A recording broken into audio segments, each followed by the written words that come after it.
What's up, everybody? This is Zach, and today I wanted to talk about episode 10 of season 7 of The Walking Dead called New Best Friends. And this episode was pretty weird.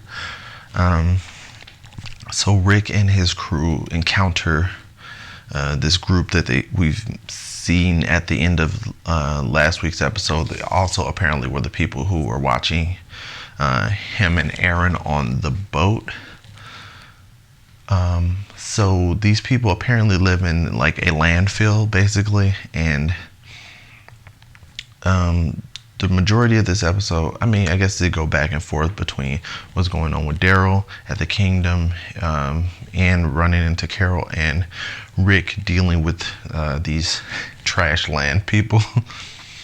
So the story, I'll start with the Daryl story.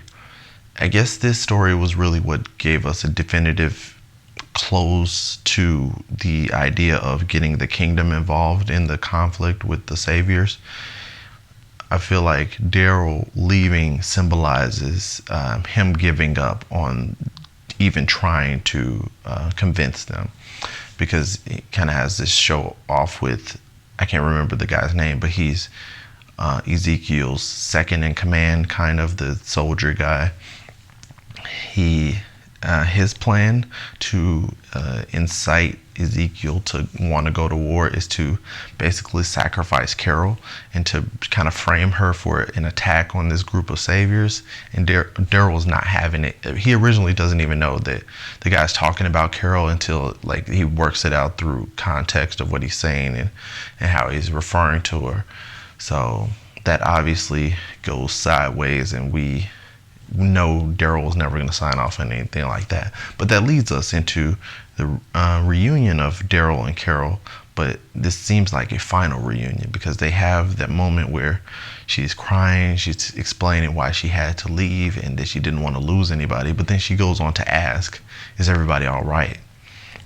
And Daryl just straight out lies to her, just doesn't mention the fact that they've lost Glenn, Abraham, Spencer, and Olivia. Like, he just leaves that out and just like, yeah, everybody's fine. Because in my mind, I'm thinking like, okay, he wants to respect her wishes of not wanting to go to war again and not wanting to have to kill people because it was too much for her. So he's just gonna let her believe everything's okay, and so she can stay blissfully ignorant, which is not the best thing to do. Honesty is obviously the best policy, but he's doing this for her sanity, I guess.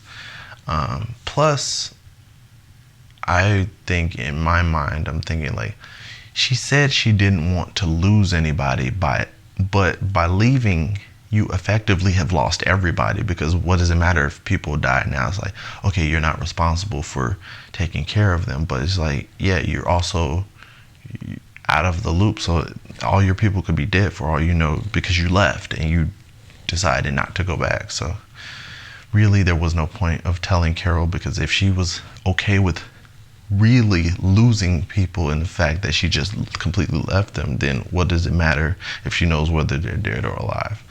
So that saddens me a little bit to know that they're kind of closing the door on that. Although I feel like there's still an opening for the Kingdom and Carol included to kind of swoop in at the last minute. I see that kind of on the horizon, so we'll see if that happens. And then they're probably just going to skip by the part where she finally learns of her friends' deaths. But moving on to the Rick story, encountering the garbage people.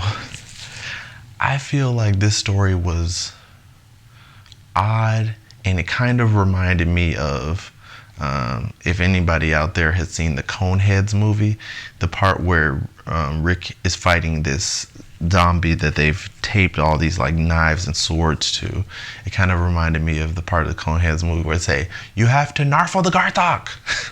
It's like deep cut reference. You had to watch the Coneheads movie to actually understand that, but it's just like they were being very vague about what he had to do, and then all of a sudden he has to fight this creature that they've created. So that's what that reminded me of. So I think that this was it was interesting. The show, he had to prove himself to this group. We obviously knew Rick was going to prove himself. In the process, Rick really screws up his hand. Like one of the little blades on the walker stabs through his hand. So they keep alluding to what a lot of people talk about who have read the comics, is that I guess apparently at some point Rick loses a hand and he keeps having issues with his hands. There's threats of severing his hands, and now he has this massive injury to one of his hands. He seems to be dealing with it well, but who knows how that is going to go down the line, because like that looked pretty bad. So we'll see what happens in the future. I don't think there was anything else significant in this episode. We still see kind of Morgan's crisis of conscience. He still is leaning heavily towards not wanting to go to war. And that's another reason why Daryl is just like, okay, I'm not even going to try with these people anymore. So he leaves the kingdom, which was his place of exile, his place of sanctuary. So I don't know where he's going to go after that. I guess they said he was going to Hilltop, which is not a great place to hide, because the Saviors will raid Hilltop just as much as they raid Alexandria to look for him. So it's not really a great alternative location. So we'll see what happens with Daryl going forward. Otherwise, I think this episode was interesting, but it still is kind of dragging this story out, which I need to get used to the fact that that is going to be par for the course for Walking Dead, it seems like. So let me know what you thought of this episode of The Walking Dead New Best Friends. If you like my review, give it a like. Let me know if you want me to do more reviews in this setup, or if you like the driver's side chats. I did this one in here today because I'm off and I didn't have any reason to go get in my car. Anyway, that's it for this review. Thanks for watching, and that's all you get for today.